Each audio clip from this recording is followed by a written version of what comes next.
È arrivata una famiglia, abbiamo fatto il tampone perché erano venuti a fare il tampone e da là poi siamo risaliti agli altri.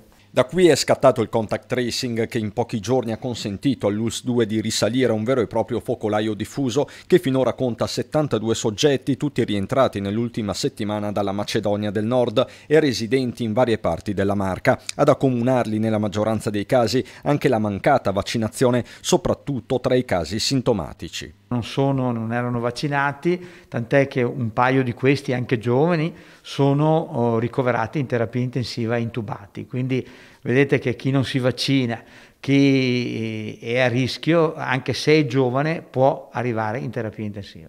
I due ricoveri gravi sono un uomo di 48 anni e una donna di 37, entrambi si trovano in terapia intensiva a Conegliano. Insomma, chi ha condiviso lo stesso pullman, chi la macchina. Di certo, visti i risultati in pochi, forse nessuno ha rispettato le misure di distanziamento e di mascherina, né quelle di quarantena di 5 giorni per chi rientra dai paesi inseriti in lista D dalla Farnesina, e la Macedonia del Nord, accanto ad Albania ed Inghilterra tra gli altri, è uno di questi. Assolutamente no, difatti grazie al contact tracing siamo poi riusciti a risalire a tutti, anche perché questi ovviamente non usano i voli ma arrivano con pullman, arrivano insieme, per cui anche se non sono della stessa famiglia però arrivano col medesimo pullman e quindi si contagiano tra di loro, per cui il rischio è proprio di creare dei cluster importanti, per cui chiediamo veramente che si presentino ai centri tampone a fare il tampone. La raccomandazione è rivolta in particolare a chi è rientrato dalla Macedonia del Nord negli ultimi 10 giorni, una comunità, quella macedone, molto numerosa e radicata nel Trevigiano. Devono venire i nostri centri hub, i nostri centri dove facciamo i tamponi.